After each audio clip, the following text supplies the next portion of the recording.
உயிரோடை தமிழோடு இணைந்திருக்கிறீர்கள். IELC தமிழ் உயிரோடை தமிழில் அன்பர்களே, அரசியல் கலை நிகழ்ச்சியில் இணைந்திருக்கிறீர்கள். அரசியல் கலை நிகழ்ச்சியில் தாயகத்திலிருந்து தாயக உடவியலாளர் இராமேந்திரன் இணைகின்றார். வணக்கம் இராமேந்திரன். வணக்கம் திராண்ணா. அன்புறவுகளுக்கும் நேர வணக்கம். உங்களுக்கும் வணக்கத்தை தெரிவித்துக் கொண்டு இன்றைய அரசியல் கலை நிகழ்ச்சியில் நாங்கள் சமீபத்தில் நடந்த ஒரு சம்பவத்தை பார்க்கிறோம். நாடாளுமன்ற உறுப்பினர் அர்ஜுனா தமிழகம் சென்றதும் அங்கே சந்திப்பு, அந்த சந்திப்பினூடாக நடைபெற்ற விடயங்கள் சர்ச்சையை ஏற்படுத்தியிருப்பது போல் தெரிகின்றது. இவருடைய இந்த தமிழகத்துக்கான இந்த பயணம் தொடர்பாக எங்களுடைய உறவுகளுக்கு இதனுடைய பின்னணி என்ன என்றதை முதலில் கூறுவீர்களா? உண்மையில் பாராளுமன்ற உறுப்பினர் வைத்தியர் அர்ஜுனா தலைமையிலான குழுவினர் தமிழகத்துக்கு சென்று சில நாட்கள் அங்கே தங்கியிருக்கின்றார்கள். அவர்கள் சென்ற பயணம் உண்மையிலே மிகப்பெரிய ஒரு பேசு பொருளாக கூடிய அளவுக்கு தினம் தினம் அது தொடர்பான விடயங்கள் சமூக வலைத்தளங்களை ஆக்கிரமித்திருந்ததை பார்க்கக்கூடியதாக இருந்தது. அதை கடந்து இவர்கள் அங்கே சென்று முக்கியமாக இவர்களுடைய பயணம் என்பது ஒரு பிஹைண்ட் பூட்ஸ் என்று சொல்லக்கூடிய அந்த யூடியூப் சேனல், அந்த அவர்கள் ஒரு நிகழ்ச்சி ஒன்றை அங்கே ஏற்பாடு செய்திருந்தார்கள். அந்த நிகழ்ச்சியிலே பங்கு பெற்றுவதற்காகத்தான் இவர் டாக்டர் அர்ஜுனா அவர்கள் அங்கே சென்றிருக்கின்றார். குறிப்பாக தமிழக முதலமைச்சராக இருக்கக்கூடிய நடிகர் விஜய் அவர்களுடைய பதவியேற்புக்கு பின்னரான நிலைமையிலே அது தொடர்பான ஒரு விவாத நிகழ்ச்சி, ஒரு நிகழ்வு ஒன்று அங்கே ஏற்பாடு செய்யப்பட்டிருக்கின்றது. அதிலே பாராளுமன்ற உறுப்பினர் டாக்டர் அர்ஜுனா அவர்கள் அதிலே ஒருவராக அங்கே அழைக்கப்பட்டிருக்கிறார்.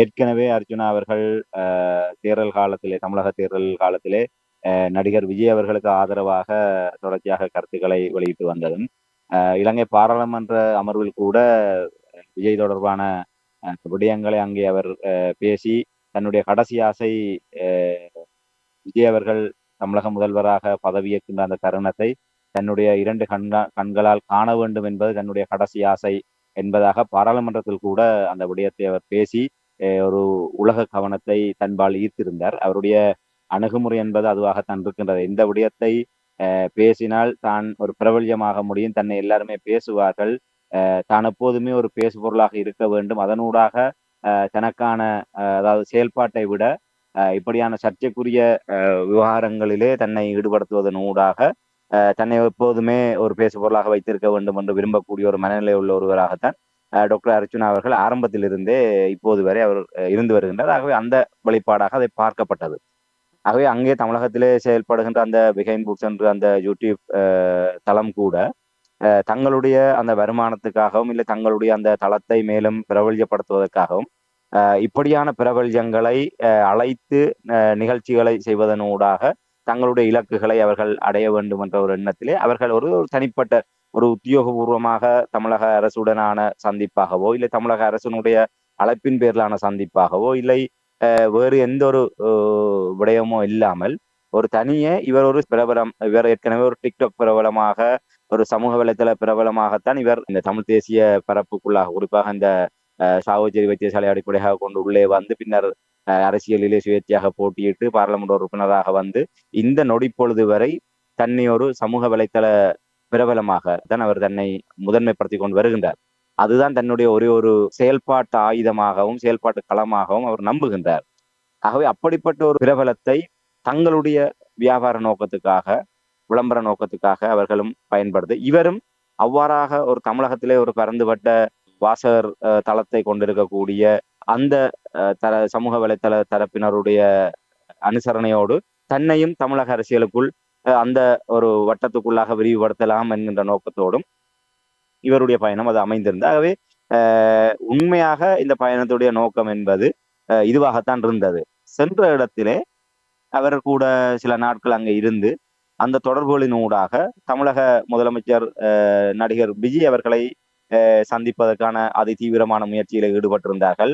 அது எந்த விதத்திலுமே ஒரு பயனளிக்காத நிலைமையிலே நான் நினைக்கிறேன் கல்வித்துறை அமைச்சராக இருக்கக்கூடிய ஒருவரையும் நடிகர் விஜயனுடைய தமிழக வெற்றி கழகத்தினுடைய ஒரு முக்கிய நபராக பார்க்கப்படுகின்ற ஆதவ அர்ஜுனா அவர்களையும் இவர்கள் சந்தித்து திரும்பி இருக்கின்றார்கள்.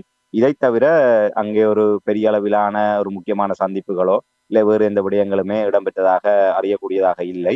அவர் பேசிய விடயங்களும் அவர்களாக ஏற்படுத்தி கொண்ட அந்த விளம்பர அடிப்படையிலான பிரச்சார அடிப்படையிலான அந்த தகவல் பரிமாற்றங்களும் தான் ஏதோ தமிழகத்திலே ஒரு மிகப்பெரிய ஒரு சூறாவளி சுற்றுப்பயணத்தை மேற்கொண்டிருக்கின்றார்.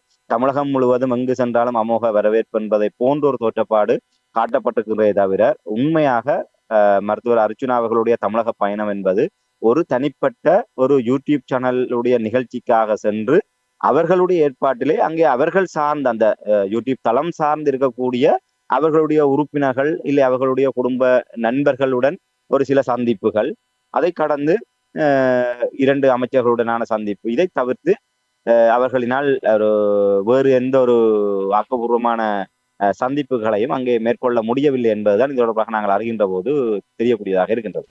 நீங்கள் இந்த விடயங்களை கூறும் பொழுது தமிழகத்தில் இவருடைய இந்த பயணத்திற்கு ஊடகங்களில் பெரிய ஒரு முக்கியத்துவம் கொடுத்தது போல் தெரிகின்றது. ஆனால் உங்களுக்கு தெரியும், கடந்த காலங்களில் எல்லாம் நீங்கள் பார்த்துக்கின்றால் தமிழ் தேசிய அரசியல்வாதிகள் செல்லும் பொழுது இவ்வாறான வகையில் முக்கியத்துவம் கொடுக்கப்படுவதில்லை. என்ன காரணம் என்று நீங்கள் அவதானிக்கிறீர்கள்? இல்லை, அவ்வளவு பெரிய அளவிலே என்னால் அதை அடையாளப்படுத்த முடியவில்லை. நான் குறிப்பிட்டதை போன்று அந்த யூடியூப் தளங்களை சேர்ந்தவர்களால் மட்டும்தான் டாக்டர் அர்ச்சுனா அவர்களுடைய விடயங்கள் அங்கே முதன்மைப்படுத்தப்பட்டிருக்கின்றதை தவிர, தமிழகத்தை மையமாக கொண்டு செயல்பட்டு வருகின்ற பிரதான ஊடகங்கள், மெயின் ஸ்ட்ரீம் மீடியா என்று சொல்லக்கூடிய எந்த ஒரு ஊடகங்களும் இவர்களை அணுகியதாகவோ, இவர்களுக்கு முக்கியத்துவம் கொடுத்ததாகவோ, இவர்களை அழைத்து ஒரு நிகழ்ச்சி செய்ததாகவோ, நேர்காணல் செய்ததாகவோ எதையுமே அறிய முடியவில்லை. முழுக்க முழுக்க அந்த பிஹைண்ட் பூட்ஸ் என்று சொல்லக்கூடிய அந்த யூடியூப் தளம் அவர்கள்தான் இவர்களை அழைத்திருக்கின்றார்கள். அவர்கள்தான் அந்த சந்திப்புகளை, இந்த விடயங்களை எல்லாம் அவர்கள் பேசுபொருளாக்கி இருக்கின்றார். இப்ப ஏனைய இடங்களிலே இவர் திருமாவளவன் தலைமையிலே அவர்களுடைய கட்சியினால் முன்னெடுக்கப்பட்ட மே 18 நினைவேந்தல் நிகழ்ச்சியிலே அங்கே சென்று உரையாற்றி இருக்கின்றார். அது சில ஊடகங்களே வெளிவந்திருக்கின்றது. அவை கூட அங்கே நாம் தமிழர் கட்சியினுடைய தலைவர் சீமான் அவர்கள் தொடர்பாக இவர் கூடிய சர்ச்சைக்குரிய கருத்துக்களின் காரணமாக அந்த விடயங்கள், ஏனால் அங்கே நாம் தமிழர் கட்சி சீமான் அவர்களுடைய விடயங்களுக்கு எதிர்வினையாற்றுபவர்களுக்கு தமிழக ஊடகத்திலே ஒரு முக்கியத்துவம் கொடுக்கப்படுகின்றது. சீமானவர்களுக்கு பலகீனப்படுத்துவதற்கோ இல்லை அவர்களுடைய அரசியலை பலகீனப்படுத்துகின்ற நோக்கத்தோடும் அவ்வாறான விடயங்கள் ஒரு நீண்ட காலமாக முன்னெடுக்கப்பட்டு வருகின்றன. அந்த வகையிலே இது கவனிக்கப்பட்டிருக்கின்றே தவிர, மருத்துவர் அர்ச்சுனா, இலங்கையிலுடைய பாராளுமன்ற உறுப்பினர் அர்ச்சுனா அவர்களுடைய தமிழக பயணம் என்பதற்காக அங்கே ஊடகங்கள் விழுந்தடித்துக் கொண்டு இவருக்கு முக்கியத்துவம் கொடுக்கவில்லை. இவரை அவர்கள் வரவேற்கவும் இல்லை. அப்படி எந்த ஒரு ஊடகத்திலும் நான் முன்ன குறிப்பிட்டதை போன்ற ஒரு மெயின் ஸ்ட்ரீம் மீடியாவாக அடையாளப்படுத்தப்படுகின்ற அச்சு காணொளி ஊடகங்கள் எதிலுமே இவர்களுக்கான முக்கியத்துவம் வழங்கப்படவில்லை என்பதைத்தான் நான் அறிகின்றேன். அதை விட நீங்கள் கேட்டதை போன்று அப்படி கூட இல்லை. இப்ப இதற்கு முன்னர் தமிழ் தேசிய பரப்பில் உண்மையிலே பலர் சென்றிருக்கின்றார்கள். அநேகமாக சிவஞானம் ஸ்ரீதரன் அவர்கள், தமிழக கட்சியைச் சேர்ந்த சிவஞானம் ஸ்ரீதரன் அவர்கள் அடிக்கடி தமிழக விஜயம் சென்று வருபவர். அதே போன்று நீதியரசர் சி வி விக்னேஸ்வரன் அவர்கள் கூட அங்கே சென்று வந்திருக்கின்றார். அதே போன்று கஜேந்திரகுமார் பொன்னம்பலம் தரப்பினர் அண்மையிலே ஒரு முதல் தடவையாக இந்த தமிழ் தேசிய பேரவையாக சென்று வந்தார்கள். மற்றும் வடக்கு மாகாண சபையினுடைய முன்னாள் மகளிர் விவகார அமைச்சராக இருக்கக்கூடிய அனந்தி சசிதரன் அவர்கள் தமிழகத்துக்கு சென்று வந்திருக்கின்றார். இவர்கள் எல்லாம் அந்த நான் முன்ன குறிப்பிட்டதை போன்று மெயின் ஸ்ட்ரீம் மீடியாக்கள் இவர்களை மதித்து, இவர்களை அழைத்து, இவர்களிடம் ஒரு ஆக்கப்பூர்வமான நேர்காணல்களை செய்து அதை தங்களுடைய ஊடகங்களிலே அவர்கள் வெளிப்படுத்தி இருக்கின்றார்கள். குறிப்பாக அனந்தி சசிதரன் அவர்கள் அங்கே செல்கின்ற போது அவர் ஒரு விடுதலை புலிகள் அமைப்பினுடைய முன்னாள் தளபதியான எழிலன் அவர்களுடைய மனைவி, அதை விட மகளிர் விவகார அமைச்சனுடைய அமைச்சராக இருந்தவர், வடக்கு மாகாண சபையினர், ஒரு வலிந்து காணாமலாக்கப்பட்டவனுடைய ஒரு உயிர் வாழும் சாட்சியமாக இருக்கக்கூடிய ஒருவர். ஆகவே அவரை ஒரு தமிழ் தேசியம் சார்ந்தும் ஒரு பாதிக்கப்பட்ட தரப்பாகவும் இல்லை ஒரு அரசியல் பிரபலமாகவும் இல்லை தமிழ் மக்களுடைய எதிர்காலம் தொடர்பாகவும் கடந்த காலம் தொடர்பாகவும் அந்த போராட்டம் தொடர்பாகவும் அந்த இனஅழிப்பு யுத்தம் தொடர்பாகவும் அதனுடைய ஒரு சாட்சியமாகவும் இப்படி பல்வேறு கோணங்களிலே அவருக்கான முக்கியத்துவம் என்பது அங்கே வழங்கப்பட்டது. அவருடைய ஒவ்வொரு பெரும்பாலான இந்திய பயணங்களின் போது புதிய தலைமுறை உள்ளிட்ட பெரும்பாலான தொலைக்காட்சி ஊடகங்கள் அவரை நேர்காணல் செய்து முக்கியத்துவம் கொடுத்து அதை ஒளிபரப்பு செய்து வந்திருக்கின்றன. அதை விட பத்திரிகைகளிலும் அந்த விடயங்கள் செய்தியாக்கப்பட்டிருக்கின்றது. அது தவிர சிவஞானம் ஸ்ரீதரன் அவர்கள் செல்கின்ற போது கூட இவ்வாறான முக்கியத்துவங்கள் வழங்கப்பட்டிருக்கின்றன. நீதியரசர் சி வி விக்னேஸ்வரன் அவர்கள் சென்ற போது கூட இப்படியான முக்கியத்துவம் கொடுக்கப்பட்டு அதுக்கான ஏனால் அவர்களுக்கான பெருமானம் தமிழகத்தால் உணரப்படுகின்றது. இன்று தமிழ் தேசிய பேரவை அங்கே சென்ற போது கூட இவர்கள் தேர்தலுக்கு முன்னர் இவர்கள் சென்று எல்லோருமே சந்தித்த போது கூட அந்த விடயங்கள் எல்லாம் தமிழக ஊடகங்களில் அது செய்தியாகி இருந்தது. இவர்கள் இந்த தமிழ் மக்களுடைய அரசியல் தீர்வுக்கு தமிழக கட்சிகள் ஒத்துழைக்க வேண்டும், சமஷ்டி கோரிக்கையை ஏற்றுக்கொள்ள வேண்டும், அதை வலுப்படுத்த வேண்டும் என்ற இவர்களுடைய கோரிக்கைகள் எல்லாம் அங்கே தமிழக ஊடகங்களிலே செய்தியாக்கப்பட்டிருந்தது. ஆகவே அந்த அளவு தூரத்துக்கு அது என்னன்னு சொன்னால் ஒரு ஆக்கபூர்வமானது. சொல்வார்கள், ஆமை சத்தம் இல்லாமல் 1000 முட்டையை இட்டுவிட்டு அமைதியாக இருந்து விடும். ஒரு கோழி ஒரு முட்டையை இட்டுவிட்டு ஊரை கூப்பிட்டு கூப்பாடு போட்டு நான் முட்டை இட்டு விட்டேன் என்று சொல்வதை போன்றுதான் இந்த விடயம் இருக்கின்றது. அவர்கள் சென்றார்கள், வந்தார்கள், அந்த தடமே தெரியாது. ஆனால் ஊடகங்கள் ஊடாக அதற்கான முக்கியத்துவம் அங்கே வழங்கப்பட்டிருந்தது. ஆனால் அர்ஜுனா அவர்கள் அங்கே சென்றார். எவ்வளவு தூரத்துக்கு அங்கே முக்கியமான ஊடகங்களினால் அவர் கவனிக்கப்படவும் இல்லை. முக்கியத்துவம் கொடுத்து தமிழ் மக்களுடைய ஒரு பிரதிநிதியாக அவர் உள்வாங்கப்பட்டு அவரிடம் கருத்துக்கள் கேட்கப்படவும் இல்லை. அவர் சொன்ன சர்ச்சைக்குரிய கருத்துக்கள் காரணமாக அதை அடிப்படையாக வைத்துக்கொண்டு நாங்கள் சமூக வலையினால் இன்று சமூக வலைத்தளங்களின் ஊடாகத்தான் முழுமையான தரிசிப்பு எல்லோராலும் அவதானிக்கப்படுகின்றது.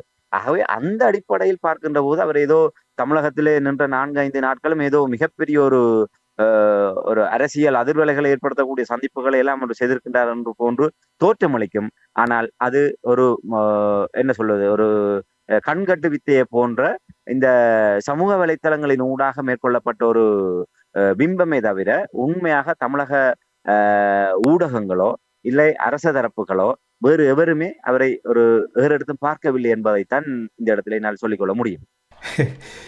என்ன செய்வது, தமிழர்களுடைய நிலைமை இவ்வாறு தான் இருக்கின்றது என்று சிந்திக்க தோன்றுகிறது. இப்போ நீங்கள் சீமான் தொடர்பாக அவருடைய கருத்து தொடர்பாக கூறும் பொழுது இது கூட இவ்வாறான ஒரு எதிர்வினை ஆற்றும் என்று கூட சிந்திக்க தோன்றுகின்றது. குறிப்பாக இப்போ நீங்கள் இந்த கருத்துக்களை இவ்வாறு ஒரு சமூக வலைத்தளங்கள் தான் இப்பொழுது பிரபலமாக இருக்கின்ற நேரத்தில் இவ்வாறான கருத்துக்கள் கூறுவது என்ன விதமான பாதிப்பை ஏற்படுத்தும் என்று நீங்கள் கருதுகிறீர்கள்? உண்மையில ஒரு திட்டமிட்ட நடவடிக்கையாக தான். இவர் இங்கே இருக்கின்ற போதே அவர் அதற்கான தொடக்கங்களை இவருடைய பிரதான இலக்கு என்பது என்றால் இந்த தமிழக தேர்தல் களம் என்பது நாங்கள் விரும்பியோ விரும்பாமலோ நாம் தமிழர் கட்சி சீமான் மற்றும் தமிழக வெற்றி கழகத்தை மையப்படுத்தியதாகத்தான் அது இருந்தது.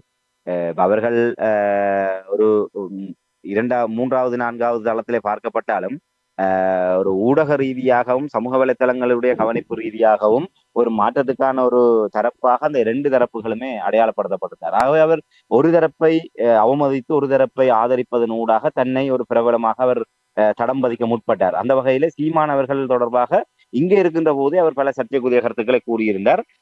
அதே நிலைப்பாட்டை தான் அவர் அங்கேயும் சென்று ஊடகங்களுக்கு, அதாவது அந்த சமூக வலைத்தளங்களுடைய தீனியாக இவர் அமைந்திருந்தார். அதாவது சீமானவர்கள் தொடர்பாக ஒரு சர்ச்சைக்குரிய அந்த ஆமைக்கறி விவகாரம் உள்ளிட்ட அவர் அந்த AK-74 அந்த ஆயுதம் தொடர்பாக மற்றும் இங்கே அவருடைய வன்னி பயணம் தொடர்பாக அவருடைய தனிப்பட்ட நடவடிக்கைகள் தொடர்பாக எல்லாம் இந்த திரள் நிதி இப்படியான விடயங்களை எல்லாம் அவர் முதன்மைப்படுத்தி பேசியது என்பது என்னால் அவருக்கு தெரியும். இன்று தமிழகத்தில் இருக்கக்கூடிய சமூக வலைத்தள பயனாளர்களாக இருக்கட்டும், இல்லை புலம்பெயர்ந்திருக்கக்கூடிய இல்லை இங்கே இருக்கக்கூடிய சமூக வலைத்தளங்களின் ஊடாக தொடர்பிலே ஒரு தொடர்ச்சியாக இருக்கக்கூடியவர்களிலேயே ஒரு இருதுருவ நிலைப்பாடு இருக்கிறது. சீமான் ஆதரவாளர்கள், விஜய் ஆதரவாளர்கள். ஆகவே அந்த 2 தரப்புகளுக்கும் நடுவே தன்னை ஒரு ஒரு பிரபலமாக கொண்டு வந்து நிறுத்துவதன் ஊடாக அவர் அப்படியான ஒரு நடவடிக்கை எடுத்திருந்தார். ஆனால் இது நாங்கள் சாதாரணமாக ஒரு ஆர்வக்கோளாறுத்தனமான செயல்பாடாக கருதிவிட முடியாது. இது முழுக்க முழுக்க நன்கு கட்டமைக்கப்பட்ட ஒரு நடவடிக்கையாகத்தான் நான் பார்க்கின்றேன். என்றால் ஒரு தமிழ் தேசியத்தின் மீதான ஒரு திட்டமிட்ட ஒரு படுபயங்கரமான தாக்குதலாகத்தான் நான் பார்க்கின்றேன். அதாவது உங்களுக்கு தெரியும், ஒரு தாக்குதல்களிலே இல்லை ஒரு எதிர்ப்பு நடவடிக்கைகளே ஒரு 2 விதம் இருக்கின்றது. ஒன்று மிக நன்கு திட்டமிடப்பட்டு அந்த நாங்கள் எதை எதிர்க்கின்றோமோ அந்த எதிர்க்கின்றதனுக்கு சமபலமாக இருக்கக்கூடிய ஒரு ஆயுதத்தினால் அதை எதிர்ப்பது ஒரு விதம். இல்லை அந்த எதிர்க்கக்கூடிய ஒரு தரப்பு பலம் பொருந்தியதாக இருக்கின்ற போது அதை ஒரு பலமில்லாத இல்லை ஒரு பொருத்தமில்லாத ஒரு பலகீனமான அணுகுமுறையிலே அதை வீழ்த்துவதனூடாக இல்லை எதிர்ப்பதனூடாக அந்த பலத்தை கேள்விக்குள்ளாக்குவது, இல்லை அதை ஒரு சிதைப்பது. இது 2 விதமான அணுகுமுறை இருக்கின்றது. இது டாக்டர் அர்ஜுனா மூலமாக சீமானவர்கள் மீதான தாக்குதல் என்பது 2வது வகையாக நான் பார்க்கின்றேன். உண்மையிலே சீமானவர்களுடைய அரசியல் பயணம் தொடர்பாகவோ இல்லை ஈழம் தொடர்பாக அவருடைய ஒரு புனைவுகள் தொடர்பாகவோ எங்களுக்கு பல விமர்சனங்கள் இருக்கின்றது. ஆனால் இன்று தமிழ்நாட்டு தமிழ் தேசிய தளத்திலே இன்று 16 ஆண்டுகளாக அவர் தன்னை இதற்காகவே முழுமையாக அர்ப்பணித்து ஒரு புதிய ஒரு தளத்தை தானாகவே உருவாக்கி கொண்டிருக்கின்றார். ஏற்கனவே பயணிப்பவர்கள் எல்லாம் அது வேறு ரகம். ஆனால் இவர் முதல் அடியிலிருந்து இன்று 34 லட்சமாக இருந்து இன்று 20 லட்சமாக இருக்கிறது தற்காலிக பின்னடைவாக இருந்தாலும் தமிழக அரசியலிலே தமிழ் தேசிய அரசியலிலே தனக்கென ஒரு தனி இடத்தை அவர் உருவாக்கி இருக்கின்றார். அவருடைய விடாமுயற்சியும் அர்ப்பணிப்பும் தான் காரணம். முழுக்க முழுக்க அவர் அந்த தமிழ் தேசியத்தை ஒரு அர்ப்பணிப்போடு செய்கின்றார்.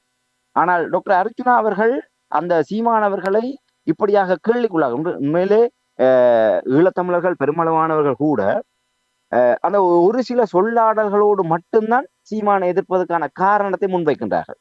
ஆமைக்கறி விவகாரம், மானூர்காய் விவகாரம், AK-74 விவகாரம், அதே போன்று இந்த மேதகவி பிரபாகரன் அவர்கள், எங்களுடைய தலைவர் பிரபாகரன் அவர்கள் தொடர்பாக அவர் தனக்கு விருந்து உபசாரம் செய்த விடயத்தை அவர் சொல்கின்ற போது அவரை ஒரு சமையல்காரனாகவும் ஒரு சமையல் உணவு பரிமாறுவர் என்ற அளவுக்கு ஒரு ஒரு கேவலமான நிலைமையில சீமான் கொண்டு வந்து நிறுத்தி இருக்கின்றார். ஏதோ இவருக்கு விழுந்து விழுந்து பராமரிக்கின்ற அளவுக்கு தலைவரை இவர் தரம் தாழ்த்தி விட்டார் என்கின்ற அந்த ஒரு 3-4 கோணத்தில் தான் 19 சீமானவர்கள் இருக்கிறார். ஆனால் அதை கடந்து அவர் ஆழமாக தமிழகத்தில் எப்படியான ஒரு நிலையை உருவாக்கி இருக்கின்றார். அதற்கு முன்னர் அவர் எவ்வளவு தூரம் தமிழ் தேசியத்துக்காக உங்களுடைய ஈழ விடுதலை போராட்டத்துக்காகவும் அந்த இனப்படுகொலை யுத்தத்தை தடுத்து நிறுத்துவதற்காக அவங்க செயல்பட்டார். அதற்காக எவ்வளவு இழப்புகளை சந்தித்தார், எவ்வளவு தியாகங்களை செய்தார். இன்று வரை அவர் எப்படி அந்த விடயங்களை சரியான முறையில முன்னெடுத்து செல்கின்றார் என்ற எந்தவித ஒரு தரிசனமோ பகுப்பாய்வோ இல்லாமல் இந்த 19 இந்த ஒரு சொல்லாடல்களை மட்டுமே வைத்துக்கொண்டு இப்ப இதை நாங்கள் யாருமே மறக்கவும் முடியாது. இதுக்கு நாங்க விஞ்ஞான விளக்கம் கொடுக்கவும் முடியாது.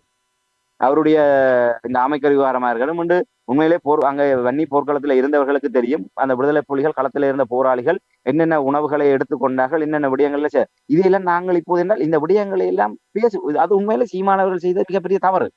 ஏனென்று சொன்னால் இன்று விடுதலை புலிகள் அமைப்பு என்று சொன்னால் அதுக்கு ஒரு ஒழுக்கம், கண்ணியம், கட்டுக்கோப்பு, அதனுடைய தலைமையினுடைய கட்டுப்பாடு, அப்படியான பல விடயங்கள் இருக்கின்றது. இவர் சில விடயங்களை வெளியே பகிரங்கப்படுத்த போய் அது அந்த விடுதலை போராட்டத்தினுடைய கண்ணியத்தன்மையை ஒரு போஸ்ட்மார்ட்டம் செய்வதை போன்று கொண்டு வந்த நிலைமையை நிறுத்தி இருக்கின்றது. அப்ப விடுதலை புலிகள் வனத்தை பாதுகாத்தார்கள், வன உயிர்களை பாதுகாத்தார்கள். அதை பாதுகாத்து இலங்கையிலே இன்று ஐக்கிய நாடுகள் சபையினால் வரையறுக்கப்பட்ட காடுகளுடைய வீதாசாரம் பேணப்படுகின்றது என்று சொன்னால் அதுக்கு விடுதலை புலிகள் அமைப்பினுடைய அந்த வனவள திணைக்களத்தினுடைய வனவள பிரிவினுடைய பங்குதான் மிகப்பெரிய பங்கு. ஆனால் அதை நாங்கள் பேசுகின்ற போது சீமானவர்கள் எனக்கு மானை அடித்து ஊறுகாய் போட்டு தந்தார்கள், நான் மான் இறைச்சி சாப்பிட்டேன், மர இறைச்சி சாப்பிட்டேன் என்று சொன்னால் அப்ப காட்டில் இருக்கிற விலங்குகளை வேட்டையாடி விருந்தினர்களுக்கு உபசரிக்கின்ற அளவுக்கு தான் அங்கே இருப்பவர்களை வேட்டையாட கட்டுப்படுத்தி விட்டு இவர்களுக்கு இப்படியான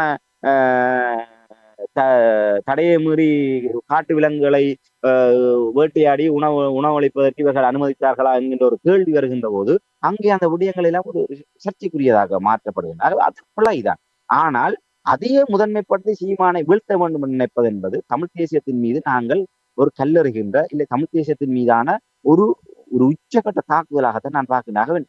அர்ச்சுனா அவர்கள் தன்னுடைய பிரபல்யத்துக்காக இதை செய்ய பிரபல்யத்துக்காக அவர் செய்வதாக இருந்தால் நடிகர் விஜய் அவர்களை ஆதரிப்பதோடு மட்டுமே நிறுத்தி கொண்டாலே அவர் பிரபல்யமாகி விடுவார் இன்றைய சமகாலத்திலே. ஆனால் சீமானவர்களை போகிற போக்கிலே இவர் தாக்குவது என்பது இன்று அவர் சீமானை மட்டும் தாக்கவில்லை. இன்று தமிழ் தேசியம் இன்று நீங்கள் பார்த்தீர்களானால் தாயகத்திலே தமிழ் தேசிய அரசியலை ஒரு சந்தி சிரிக்க செய்கின்ற அளவுக்கு அவர் அதை அம்பலப்படுத்தக்கூடிய வகையிலே அவருடைய அந்த செயல்பாடுகள் என்பது தமிழ் தேசியத்தின் மீதான மதிப்பையும் நன்மதிப்பையும் அது தொடர்பாக இருக்கக்கூடிய கொஞ்ச நெஞ்ச ஒரு கட்டமைக்கப்பட்ட அந்த ஈடுபாட்டையும் சிதைக்கின்ற வகையில் தான் இவருடைய செயல்பாடுகள் இருக்கின்றது.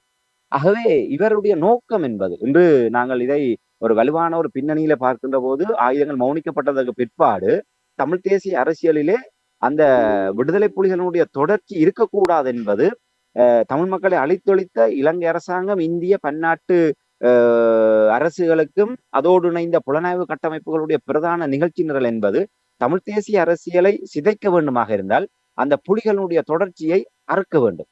அதன் காரணமாகத்தான் தமிழ் தேசிய கூட்டமைப்பு என்பது திட்டமிட்டு அழிக்கப்பட்டு இன்று எங்கே வந்து நிற்கின்றது என்பதை நாங்கள் நீண்ட காலமாக பார்த்து வருகின்றோம். அதிலே புலிநீக்க அரசியலை முதலிலே கையில் எடுத்தார்கள், அதுக்கு பின்னர் தமிழ் தேசிய நீக்கத்தை எடுத்தார்கள். இன்று அதை சுமந்திரனை வைத்து அவர்கள் மிக கச்சிதமாக அந்த விடயங்களை எல்லாம் செய்து இன்று வடக்கு கிழக்கு தலைமை முகமாக இருக்கக்கூடிய தமிழரசு கட்சியே இன்று அந்திம காலத்தில் இருக்கக்கூடிய அளவுக்கு கொண்டு வந்து சவப்பட்டியிலே அடைக்கப்பட்டு இறுதி ஆணி அடிக்கின்ற வேலையிலே கொண்டு வந்து நிறுத்தி இருக்கின்றார்கள். இப்போது அர்ச்சுனா போன்ற ஒரு தரப்பினரை நாங்கள் அந்த முதல் குறிப்பிட்டதை போன்று இவர்கள் எல்லாம் எந்த விதத்திலுமே நாங்கள் ஒரு மக்கள் பிரதிநிதியாகவோ இல்லை ஒரு சமூக செயல்பாட்டாளராகவோ இல்லை சமூகத்திலே மக்களை தலைமை தாங்கக்கூடியவர்களாகவோ எந்த ஒரு வகையிலுமே ஒரு நாங்கள் தகுதி நிலையோடு பார்க்க முடியாத ஒரு தரப்பு. ஆகவே நாங்கள் அவ்வாறான ஒரு ஒரு ஒரு மலிவான வார்த்தை பிரயோகங்களின் ஊடாக அவர்களை அழைக்க விரும்பவில்லை. இவர்களை நாங்கள் மதிக்கவே முடியாது என்கின்ற ஒரு வகைப்படுத்தப்பட்ட ஒருவரை கொண்டு வந்து இந்த விடயங்களை எல்லாம் கேள்விக்குள்ளாகுகின்ற போது, என்னால் இவர்களுக்கு அதாவது வெக்கம், மானம், சூடு, சொரணை எதுவுமே கிடையாது. அப்படி இல்லாதவர்களினால் எதையுமே செய்ய முடியும். இப்ப தங்கள் மீதே வாந்தி எடுக்க முடியும். ஒரு குடிகாரன் குடித்துவிட்டு வாந்தி எடுத்து கிடக்கின்ற போது அவனுக்கு தெரியாது. ஏனால் அவனுக்கு போதை தெளிகின்ற போதுதான் தெரியும் தான் எப்படி இருந்தேன் என்று. அதே போன்ற ஒரு நிலையில் தான் இவர்களுடைய செயல்பாடு என்ன, இவர்களுக்கு அதனால எந்தவித நன்மையும் அதாவது அ பாதிப்புகளும் இவர்கள் வந்தால் கூட அவர்களுடைய இலக்கு என்பது வேறு. ஆகவே தமிழ் தேசியத்தை தாயகத்திலும் அ தமிழகத்திலும் அந்த தமிழ் தேசியத்தையும், அந்த தொப்புள் கொடி உறவையும் சிதைக்கின்ற ஒரு நிகழ்ச்சி நிரலாக அ சுமந்திரன் அவர்கள் ஒரு விதமாக காய் நகர்த்தப்பட்டுக் கொண்டிருக்கின்றார் என்றால், டாக்டர் அர்ச்சுனா அவர்கள் தமிழ் தேசிய அரசியலுக்கு கொண்டு வருகின்ற போதே நாங்கள் ஆபரேஷன் அர்ச்சுனாவினுடைய விடயத்தை நாங்கள் அப்போதே மிக தெளிவாக பார்த்திருந்தோம். இவர் உண்மையிலே அரசியலிலே கொண்டு வரப்பட்டது என்பது ஒரு ஆக்கபூர்வமான செயல்பாடு அல்ல. இது தமிழ் தேசியத்தை வெட்டி வீழ்த்துகின்ற கோடரி காம்பாக இது மாறும் என்பதை நாங்கள் அப்போதே கூறியிருந்தோம். ஆக இப்போது சீமான் அவர்கள் மீதான விமர்சனம் என்பது இன்று ஏற்கனவே தமிழகத்துக்கும் ஈழத்துக்கும் இடையிலான விரிசல் என்பது இந்த இந்திய மீனவர்களுடைய விவகாரத்திலே பூதாகரமாக அது மாறி இருக்கின்றது. அது மட்டுமல்லாமல் இந்த சமூக வலைத்தளங்களில் இப்போது இந்த தேர்தலை மையப்படுத்தியதாக அந்த இருதுருவ கருத்து மோதல் என்பது மேலும் அது ஒரு ஒரு ஆரோக்கியமற்ற நிலைமையை நோக்கி சென்று கொண்டிருக்கின்றது. இப்போது அர்ஜுனா அவர்கள் ஒரு மக்களால் தெரிவு செய்யப்பட்ட ஒரு பாராளுமன்ற உறுப்பினர் என்கின்ற அந்த அங்கீகாரத்தோடு அங்கே சென்று இந்த விடயங்களை எல்லாம் பேசுகின்ற போது ஒரு அருவருப்பான நிலையோடு இது வெறுமனே அர்ச்சுனா ராமநாதன் என்கின்ற தனிநபருடைய செயல்பாடாக மட்டுப்படுத்தப்படக்கூடிய விடயம் அல்ல. யாழ்ப்பாணம் மாவட்டத்திலே தேர்தல் மாவட்டத்திலே மக்களால் தெரிவு செய்யப்பட்ட ஒரு 27,000 மக்களுடைய வாக்குகளால் தெரிவு செய்யப்பட்ட ஒருவர் அந்த மக்கள் பிரதிநிதி என்கின்ற அடிப்படையிலான செயல்பாடு என்பது ஒட்டுமொத்த தமிழ் தேசிய அரசியல் மீதான இதையடி நாங்கள் சமன் செய்வதற்கு மிகப்பெரிய ஒரு போராட்டங்களை செய்ய வேண்டிய அதாவது போராட வேண்டிய நிலைமை இருக்கின்றது. இனி எங்கு சென்றாலும் இவர் எப்படிப்பட்டவர், இவருக்கும் தமிழ் தேசிய அரசியலுக்கும் என்ன வகிபாகம் இருக்கின்றது, இங்க யாருமே இவரை ஒரு பொருட்டாக கருதுவதில்லை என்கின்ற விளக்கங்களையும் நியாயப்படுத்தல்களையும் கொடுத்துத்தான் நாங்கள் அங்கே அடுத்த அடி எடுத்து வைக்க வேண்டிய ஒரு நிலைமை இருக்கின்றது. ஆகவே இது ஒரு மிகப்பெரிய அதாவது ஈழத்திலும் தமிழ் தேசியத்துக்கு மிகப்பெரிய ஒரு சாபக்கேடாக இருக்கக்கூடிய அர்ச்சுனா ராமநாதன் அவர்கள் இப்போது தமிழகத்திலே இருக்கக்கூடிய அந்த தமிழ் தேசிய சக்திகளிடையே ஒரு சவால் மிக்க தரப்பாக வளர்ந்து வருகின்ற சீமானவர்களை இவ்வாறு குறிவைப்பதன் ஊடாக ஏனையவர்களை மகிழ்விப்பதற்குரிய செயல்பாடை கையில் எடுத்திருக்கின்றார். அதை விட இரு தரப்புகளுக்கு இடையிலான தொப்புள் கொடி உறவையும் இதன் மூலமாக ஒரு கேள்விக்குள்ளாக்குகின்ற செயல்பாடாகத்தான் நான் பார்க்கின்றேன். என்றால் இதுல சிறிய ஒரு உதாரணத்தை கூற முடியும். என்றால் அவரிடம் ஒரு கொள்கை, லட்சியம், ஒரு நிலைப்பாடு இல்லை. உண்மையிலே இவர் இந்த தேர்தலுக்கு முன்பெல்லாம் இவருடைய சமூக வலைத்தள காணொளிகள் என்று வெளிவந்து கொண்டிருக்கின்றது. திருமாவளவன் அவர்களையும் வைகோ அவர்களை மிக தரங்குறைந்த வார்த்தையிலே பேசியவர் டாக்டர் அர்ச்சுனா அவர்கள். அதாவது திருமாவளவன் எல்லாம் ஒரு ஆளே இல்லை, இவங்கள்தான் எல்லாவற்றையும் நாசமாக்கியது என்று நாங்கள் சொல்ல முடியாத ஒரு கீழ்த்தரமான வார்த்தைகளினால் வைகோ திருமாவளவன் போன்றவர் விமர்சித்த அர்ச்சுனா அவர்கள் இன்று திருமாவளவன் அவருடைய மேடையில சென்று கொண்டு இன்று புலிகள் இல்லை என்றாலும் சிறுத்தைகள் அங்கே இருக்கின்றது என்று சொல்லி ஏதோ விடுதலை புலிகளினுடைய தொடர்ச்சியாக திருமாவளவனுக்கு அங்கீகாரத்தை கொடுத்து அவர்களுடைய மேடையில சென்று சீமானை கேவலப்படுத்துகின்றார் என்று சொன்னால், நீங்கள் இங்கே இருக்கின்ற போது உங்களுடைய அரசியலுக்காக திருமாவளவன் என்ற ஒரு ஆளே யாரென்று எனக்கு தெரியாது, ஒரு ஆளே இல்லை என்றெல்லாம் சொல்லிவிட்டு அங்கே சென்று திருமாவளவனுடைய மேடையில சென்று திருமாவளவனையும் விடுதலை சிறுத்தைகளையும் ஏதோ ஒரு பெரிய ஒரு சக்தியாக நீங்கள் காட்டுகின்றால் அவருக்கென்று ஒரு நிகழ்ச்சி நிரல் இல்லை, அவருக்கென்று ஒரு கொள்கை இல்லை. இவர் ஒரு ஒரு விட்டேத்தியாக செல்லக்கூடிய ஒருவர் போகிற போக்கில சொல்வார்கள். அந்த எங்களுடைய பாசையில சொல்வாங்க இடியன் என்று சொல்லலாம். இல்ல இன்னும் விளங்கப்படுத்த வந்த கும்கி யானை என்று சொல்லலாம். உண்மையிலே ஒரு மதம் பிடித்து வரி கொண்ட யானைகளை அடக்குவதற்கு அந்த கும்கி யானையை பயன்படுத்துவார்கள். அது சாதாரண யானைகளால் அடக்கிவிட முடியாது. அதுக்கென்று விசேடமாக பயிற்றுவிக்கப்பட்ட யானை இருக்கின்றது. அது அந்த யானை போன்று இல்லை இந்த புல்டோசரை போன்று இடியன் என்று சொல்லக்கூடிய எதையுமே பொருட்படுத்தாது இடித்து துவம்சம் பண்ணி கொண்டு செல்லக்கூடிய அதுக்கு அகப்படுபவர்கள்லாம் சேதாரம் ஏற்படுமே தவிர அதற்கு இந்த சேதாரம் ஏற்படாத அந்த வகையில அர்ஜுனா ராமநாதன் அவர்களுக்கு இதனால் எந்தவித நட்டமும் இல்லை. இது தமிழ் தேசியத்துக்கும் தமிழ் தேசிய பேரினத்துக்கு தான் இதனுடைய இழப்புகள். ஆகவே அவர் உண்மையிலே இந்த சீமானவர்கள் மீதான இந்த எல்லை மீறிய விமர்சனமும் ஒரு அநாகரிகமான குற்றச்சாட்டுகளும் அந்த கருத்தாடல்களும் என்பது ஒரு தனிநபர் அரசியல் சார்ந்ததாக இல்லாமல் ஒரு தமிழ் தேசியத்தையே ஒரு பலகீனப்படுத்தக்கூடிய இல்லை சிதைக்கக்கூடியதான ஒரு திட்டமிட்ட நடவடிக்கையாகத்தான் நான் பார்க்கிறேன். எனக்கு இந்த நேரத்தை நான் இதில் உங்களோடு உரையாடுவதே எனக்கு ஒரு வீணடைக்கின்ற ஒன்று சிந்திக்க தோன்றுகின்றது என்றால், இவ்வாறான ஒரு குழந்தை பிள்ளைத்தனமாக செயல்படுகின்ற இந்த விடயத்தை, அதாவது எந்த ஒரு அரசியல் அறிவு, அரசியல் ஞானம் ஒன்றும் தெரியாமல் அப்பப்பொழுது மக்களுடைய பிரச்சனைகளை சுட்டி காட்டிவிட்டால் எல்லாம் சரி என்று பார்த்த பொழுது, உங்களுக்கு தெரியும், ஒரு ஆண்டுக்கு முன்னர் நீங்கள் தான் முதலில் ஊடகத்தில் திட்டத்தெளிவாக இவருடைய மனோநிலை தொடர்பாக, இவருடைய செயல்பாடுகள் தொடர்பாக நீங்கள் கூறும் பொழுது உங்களுக்கு விழுந்த கல்லறி என்றால் எனக்கு இப்பொழுதும் ஞாபகம் இருக்கு. ஆனால் அவர்கள் எல்லோரும் இப்பொழுது திரும்பி நின்று இவனோட தாங்க முடியாமல் இருக்கென்று சொல்கிற அளவுக்கு அவராகவே அதை கொண்டு வந்திருக்கிறார். அப்போ நீங்கள் எப்படி கணித்திருக்கிறீர்கள் என்று உங்களுடைய கணிப்பிலிருந்து தெரிகின்றது. நாங்கள் இன்னொரு விடயத்தை நான் உங்களிடம் கேட்க விரும்புகிறேன். இவருடைய இந்த இந்திய பயணம் தொடர்பாக கூறும் பொழுது, இரு நாடுகளுக்கும் இடையில் கல்வி, கலாச்சாரம் தொடர்பான பேச்சுவார்த்தைகள், சில ஒப்பந்தங்கள் செய்வதற்கான ஒரு நிலைமையை ஏற்படுத்தியிருக்கிறது என்று அப்படி கூறுவதை பார்க்கும்பொழுது, இது என்ன உண்மையாக நடந்த ஒரு சம்பவமா அல்லது திட்டமிட்டு ஒரு இவ்வாறான ஒரு பிம்பத்தை ஏற்படுத்தும் ஒரு உள்நோக்கம் என்று நீங்கள் கருதுகிறீர்களா?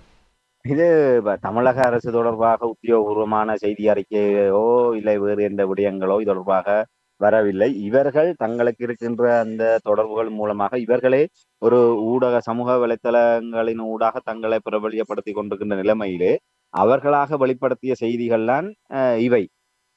அங்கே அமைச்சர்களோடு நான் நினைக்கிறேன் முதலாக தமிழக அரசில் இப்போது கல்வி அமைச்சராக இருக்கக்கூடிய ஒருவருடன் சந்திப்பை மேற்கொண்டார்கள். அந்த சந்திப்பின் போது இவர்கள் இரு நாடுகளுக்கு இடையிலே கல்வி வளர்ச்சி, கல்வி மேம்பாடு உள்ளிட்ட பல விடயங்கள் தொடர்பாக நாங்கள் கலந்துரையாடியதாக அவர்களாகவே அந்த செய்திகளை தங்களுடைய சமூக வலைத்தளங்களிலே வெளியிட்டுக் கொண்டிருந்தார்கள். ஆகவே இது தமிழக அரசு இது உண்மையிலே ஒரு நகைப்புக்குரிய விடயமாகத்தான் நான் பார்க்கின்றேன். என்றால் டாக்டர் அர்ஜுனா அவர்கள் உண்மையில ஒரு கட்சி, ஒரு சுயேட்சை குழு சார்பாக ஒரு பாராளுமன்ற உறுப்பினர். இலங்கை பாராளுமன்றத்திலே 225 பேரிலே அவர் ஒருவர். வடக்கு கிழக்கிலே தமிழ் மக்களால் ஒரு பொருட்டாகவே கருதப்படாத ஒருவர். தமிழ் தேசியத்தினுடைய எந்த ஒரு மூளை முடுக்கிலுமே தன்னை இணைத்துக் கொள்ளாத ஒருவர். அப்படிப்பட்ட ஒருவர் அங்கே சென்று எந்த பிரதிநிதியாக அங்கே அவர் பேச்சுவார்த்தையில ஈடுபட முடியும்? இது வெறுமனே இவர் ஒரு பாராளுமன்ற உறுப்பினர். நான் ஆரம்பத்தில் குறிப்பிடவே போன அந்த பிகைன் பூட்ஸ் என்று சொல்லக்கூடிய அந்த யூடியூப் தளத்தினுடைய ஏற்பாட்டிலே இவர் அங்கே சென்றார். சென்ற நேரத்தில் அங்கே இருக்கக்கூடிய தன்னுடைய செல்வாக்குகள் மூலமாக அந்த சந்திப்புகளை நடத்தி ஒரு மரியாதை நீத்த அவர்களும் ஒரு இலங்கையிலிருந்து பாராளுமன்ற உறுப்பினர் வந்திருக்கிறார். அவர்களாக விரும்பி சந்திக்கவில்லை. இவர் அழுத்தங்களை கொடுத்து அந்த இவரை அழைத்த தரப்பினர் ஊடாக இவர் இங்கே இருந்து தமிழக வெற்றி கழகத்துக்காக அரும்பாடுபட்டவர் என்று ஏதோ விடயங்களை எல்லாம் கூறி ஒரு அழுத்தங்களை கொடுத்து நெருக்கடிக்கு மத்தியில் தான் இந்த சந்திப்புகள் எல்லாம் இடம்பெற்றிருக்கின்றது. ஆகவே இது ஏதோ போனால் போகட்டும். இப்ப விஜய் ஒரு நடிகராக இருந்தவர், அவரை பல ரசிகர்கள் வந்து சந்திப்பார்கள். அதே போன்று இவரை ஒரு ரசிக மனப்பான்மையிலே சந்தித்ததை போன்று ஒரு மரியாதை நிமித்தமாக அந்த சந்திப்புகள் இடம்பெற்றிருக்கலாம். அதை கடந்து இந்த சந்திப்பு எந்த விதமான ஒரு தாக்கத்தை செலுத்தக்கூடிய சந்திப்புகளாக நாங்கள் கருத முடியாத, கருதுவோம் எங்களைத்தான் சிறுபிள்ளைத்தனமாக நினைப்பார்கள். ஏனால் இவர் ஒன்று இலங்கையினுடைய கல்வித்துறை அமைச்சர் போயிருக்க வேண்டும், இல்லை இலங்கையினுடைய அந்த கல்வித்துறை சார்ந்து கல்வி அமைச்சோடு சம்பந்தப்பட்டிருக்கக்கூடிய ஏதோ ஒரு குழுவினர் அங்கே சென்றிருக்க வேண்டும், இல்லை ஒரு தமிழ் தேசிய பரப்பிலே குறைந்தபட்சம் கடந்த தமிழ் தேசிய பேரவையாக அவர்கள் அங்கே சென்றார்கள். அவ்வாறு சென்ற போது ஒரு கூட்டாக, குறைந்தபட்சம் ஒரு கூட்டாக அவர்கள் ஒரு பெரிய ஒரு தரப்பாக இருந்தார்கள். இல்லை ஒரு வடக்கு கிழக்கிலிருந்து ஒரு சிவில் சமூகங்களினுடைய கூட்டமைப்பாக சென்றிருந்தால் கூட நாங்கள் எவ்வாறு ஈழத்துக்கும் தமிழ்நாட்டுக்கும் இடையே ஒரு கல்வி ரீதியான பிணைப்பை ஏற்படுத்துவது, எவ்வாறு தமிழகத்தில் இருக்கக்கூடிய உயர்கல்வி நிறுவனங்களோடு எங்களுடைய மாணவர்களுக்கான வாய்ப்புகளை தொடர்புபடுத்துவது என்ற விடயங்கள் தொடர்பாக கருத்து இல்லை. முதலமைச்சராக சி வி விக்னேஸ்வரன் அவர்கள் இருந்த போது, இல்லை நாளை ஒரு மாகாண சபை வந்து அந்த மாகாண சபை முதலமைச்சராக இருந்து கொண்டு தமிழகத்தில் சென்று அந்த தமிழகத்திலே இருக்கக்கூடிய அரசாங்கத்தோடு எவ்வாறு வடமாகாணத்துக்கும் தமிழ்நாட்டுக்கும் இடையிலே ஒரு கல்வி பாலத்தை ஏற்படுத்துவது, இல்லை ஒரு தொழில்துறை சார்ந்த எவ்வாறு உறவுகளை வலுப்படுத்துவது, எப்படி பல விடயங்களை எல்லாம் பேசுவதால் அதுக்கான ஒரு தகுதி நிலை வேண்டும். இவர் என்ன செல்வாக்கு செலுத்த போகின்றார்? இப்ப நாங்கள் எங்களுடைய எதிர்பார்ப்புகளை, அபிலாசைகளை நாங்கள் சும்மா வெளிப்படுத்தலாமே தவிர அது என்ன தாக்கத்தை ஏற்படுத்த போகின்றது? இல்ல இவர் சொல்லிவிட்டார் என்பதற்காக தமிழக கல்வித்துறை வந்து நடவடிக்கை எடுக்க முடியுமா? இல்ல இவர் ஊடாக நடவடிக்கை எடுக்க முடியுமா? இல்லை அவ்வளவு தூரத்துக்கு இவர் ஊடாகத்தான் நடவடிக்கை எடுத்து அவ்வாறான ஒரு உறவு நிலையை வலுப்படுத்துகிற நிலைமையிலே தமிழக வெற்றி கழகம் அரசு இருக்குமாக இருந்தால் அவர்களும் இவரை போன்ற ஒரு சிறுபிள்ளைத்தனமான ஒரு தரப்பாக தான் இருக்க முடியும். ஆகவே என்னை பொறுத்தவரை இது ஒரு தனிப்பட்ட ரீதியாக தங்களுடைய பிரபல்யத்துக்காக மேற்கொள்ளப்பட்ட சந்திப்புகளை தவிர இது ஒரு ஆக்கபூர்வமாக ஒரு இருதரப்பு குறைந்தபட்சம் அரசு என்று நாங்கள் சொன்னாலே அந்த சொல்லாடலை நாங்கள் பயன்படுத்துவதற்கு உண்மையிலே நாங்களே வெட்கப்பட வேண்டும் என்றால் அப்படி இலங்கை அரச தரப்பு சார்ந்து ஒரு தமிழ் பாராளுமன்ற உறுப்பினர் அங்கே சென்று எதையுமே செய்துவிட முடியாது. சரி, குறைந்தபட்சம் தமிழ் மக்கள் தரப்பிலே தமிழ் தேசிய பரப்பிலே செல்வதாக இருந்தால் கூட அதற்கான ஒரு தகுதி நிலையும் இருக்க வேண்டும். குறைந்தபட்சம் ஒரு வடக்கு கிழக்கு தழுவிய ஒரு கட்சியாக இருக்க வேண்டும், இல்லை அதிகபட்சம் பாராளுமன்ற உறுப்பினர்களை பெற்ற ஒரு தரப்பாக இருக்க வேண்டும். எதுவுமே இல்லை. அப்படி இல்லாத போது இது வெறுமனே ஒரு தனிநபர் தங்களுடைய பிரபல்யத்துக்காக மேற்கொள்ளப்பட்ட சந்திப்பும் பயணமுமே தவிர இதை கடந்து ஒரு துளி அளவும் இலங்கைக்கும் தமிழகத்துக்கும் இடையிலோ இல்லை ஈழத்துக்கும் தமிழகத்துக்கும் இடையிலோ எந்த விதமான ஒரு தாக்கத்தையும் இந்த சந்திப்பு, அதாவது ஒரு நேர்மறையான தாக்கத்தையும் ஏற்படுத்த போவதில்லை. நான் முன்னர் குறிப்பிட்டதை போன்ற எதிர்மறையான தாக்கத்தை தான் நிறைய ஏற்படுத்த போகின்றது.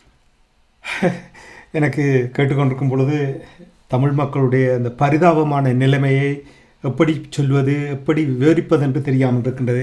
இவருடைய நிலைமைகளை நீங்கள் கூறும் பொழுது, தமிழ் அரசியல் பரப்பில் இருக்கிற நிலைமைகளை பார்க்கும் பொழுது, அந்த தமிழ் அரசியல் பரப்பில் அவர்கள் செய்கின்ற செயல்பாடுகளை வைத்து இத்தோடு ஒப்பிட்டு காட்டும் பொழுது அர்ஜுனா அவர்கள் அந்த விடயத்தை சுட்டி காட்டியிருக்கின்றார், அந்த ஊழலை சுட்டி காட்டியிருக்கிறார், அந்த முறைகேடுகளை சுட்டி காட்டியிருக்கிறார் என்று திருப்திப்படுத்தி கொண்டிருக்கிறார்கள். இராமேந்திரன், சுட்டி காட்டுவது, குறைகளை சுட்டி காட்டுவது நீங்களும் செய்யலாம், நானும் செய்யலாம். 6 வயது குழந்தையோட ஒரு அந்த இடத்தை போய் பார்த்து விட்டு அதில் இருக்கிற குறை நிறைய சொல்ல என்றால் யாரும் சொல்வார். ஆனால் இதுவரை இருந்த அறிவுள்ளவர்கள் கூட சிந்திக்க முடியாதவர்கள் அவர் செய்கின்ற திட்டங்களை பார்த்தீர்கள் என்றால் அந்த வேணுமென்று உசுப்பல் ஏற்றி விட்டு அந்த அரசியல் பரப்பில் பாரு அவர்கள் மற்ற மாதிரி செயற்பாடுகிறார்கள். இவர்கள் அந்த சமூகத்தின் மேலே உசுப்பலை ஏற்றி விடுவதை தான் நான் பார்க்கிறேன். அதையே திருப்திப்படுத்துகின்றார்கள். எங்களுடைய படித்தவர்கள் கூட அதை திருப்திப்படுத்துகிறார்கள் பொழுது எனக்கு அது சரியான மன வருத்தமாக இருக்கின்றது. இவ்வளவு தரமிறங்கி இருக்கின்றதா தமிழ் தேசம்? தமிழ் இவ்வளவு வீரமாக போராடினார்கள் என்றெல்லாம் பறைசாத்துவார்கள். அறிவுள்ளவர்கள் இருக்கிறார்கள், ஐநாவில் இருக்கிறார்கள், டவுனிங் ஸ்ட்ரீட்டில் இருக்கிறார்கள், வெள்ள மாளிகையில் இருக்கிறார்கள். இவ்வளவு பெரிய அறிவுள்ள இனம் என்று இதுதானா எங்களுடைய ஆதாரம்? ஏன் எப்படி எங்களுடைய இவ்வாறு கணிப்பதற்கு என்ன காரணம்? உண்மைதான். நான் இந்த விடயத்தை பேசும்போதே உண்மையிலே வேதனையாகத்தான் இருக்கின்றது. உண்மையிலே இந்த எங்களுடைய மக்களுடைய மனநிலைகளே இன்று மாற்றம் அடைந்து விட்டது. அதாவது நுகர்வு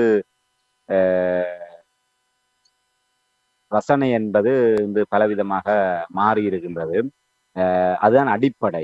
சகிப்புத்தன்மை, நுகர்வு ரசனை, இவை அனைத்துமே மாற்றமடைந்ததன் காரணமாக இன்று சகல விடயங்களுமே எங்களுடைய ஒரு பழமை, பாரம்பரியம், தனித்துவம் இப்படியான விடயங்களிலிருந்து நாங்கள் வழுவி கொண்டிருக்கின்றோம். அந்த வகையில் தான் தமிழ் தேசிய அரசியலும் இவ்வாறான ஒரு குணாம்சங்களினால் பெரும் பாதிப்பை சந்தித்துக் கொண்டிருக்கின்றது. ஆகவே அவ்வாறான கண்ணோட்டத்தில் தான் டாக்டர் அர்ஜுனா அவர்கள் இன்று வரை பிரபலியமாகிக் கொண்டிருக்கின்றனர் ஒரு கணிசமானவர்கள் ஒரு குறிக்கப்பட்ட தரப்பினரிடையே. சாவச்சேரி வைத்தியசாலையிலே உண்மையிலே வடக்கினுடைய இல்லை இலங்கையினுடைய வைத்தியசாலை கட்டமைப்புகளிலே மிகப்பெரிய குறைபாடுகள் காணப்படுகின்றது. மக்களுடைய குரல்கள் அங்கே மௌனிக்க செய்யப்படுகின்றது. மக்கள் எளிதாக அங்கே மருத்துவ சேவைகளை பெற முடியாத நிலைமை இருக்கின்றது. நீண்ட காலமாக புரியோடி போயிருக்கின்ற அந்த நிர்வாக குளறுபடிகள் காரணமாகவும் ஒரு நீண்ட காலமாகவே ஒவ்வொரு பதவி நிலைகளிலே பொறுப்புகளிலே கால் பதித்திருப்பவர்கள் தங்களை எதுவுமே செய்ய ஒரு குறுநில மன்னர்களாக கருதி கொண்டு வருகின்ற நோயாளர்களுடன் ஒரு சீறிப்பாய்வதும் இல்லை அந்த நோயாளர்களுக்கான சரியான ஒரு வரவேற்பை கொடுக்க முடியாத ஒரு தன்மை, இப்படியாக ஒரு அரச வைத்தியசாலைகளை நோக்கி மக்கள் மிக வேதனையோடும் விரக்தியோடும் இருக்கின்ற நிலையில்தான், அதனுடைய உச்ச நிலையில்தான் அர்ச்சுனா ராமநாதன் அவர்கள் இந்த சாவச்சேரி வைத்தியசாலையிலே பதில் வைத்திய அட்சியராக பொறுப்பெடுத்து இந்த விடயங்களை எல்லாம் வெளியே கொண்டு வருகின்ற போது அந்த மருத்துவத்துறை சீர்கேடுகளினால் பாதிக்கப்பட்ட ஒவ்வொருவரும் தங்களுடைய குரலாக அர்ச்சுனா பேசுகின்றார் என்று நினைத்தார்கள், கருதினார்கள். அதுதான் உண்மை. ஆனால் இன்று எத்தனை ஆண்டுகள் ஆகிவிட்டது? சொல்வார்கள், கூரை ஏறி கோழி பிடிக்க முடியாதவன் வானம் ஏறி வைகுண்டம் போனானாமன். நாங்கள் அப்போதே தெளிவாக சுட்டி காட்டியிருந்தோம், டாக்டர் அர்ச்சுனா அவர்கள் ஒரு மருத்துவர்.